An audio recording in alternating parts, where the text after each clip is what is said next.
আল্লাহ তাআলা ফেরেশতা নাজিল করলেন। নবীজি তন্দ্রা অবস্থা, একজন ফেরেশতা পায়ের কাছে এসেছে আর একজন ফেরেশতা মাথার কাছে। পায়ের কাছে ফেরেশতা বলতেছে, মুহাম্মদ সাল্লাল্লাহু আলাইহি ওয়াসাল্লামের অসুস্থতার কারণ কি তুমি বলো।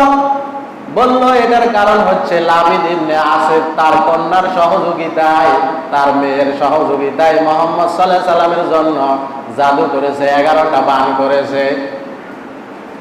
পায়ের কাছের ফেরেশতা বলল, এটা থেকে মুক্তির উপায় কি বলো। বলল, অমুক পুকুরের মধ্যে পানির নিচে অমুক জায়গায় পাথর দ্বারা চাপা দেওয়া আছে, পুতুলের মধ্যে সুই গাঁথা আছে, সেগুলা নিয়ে আসতে হবে, খুলে ফেলতে হবে। এগুলা সবকিছু বলে দিলে নবীজি তার স্ত্রীর কাছে হযরত আয়েশা রাদিয়াল্লাহু তাআলা আনহার কাছে গিয়ে তার ঘটনাটা, এই স্বপ্নের ঘটনাটা খুলে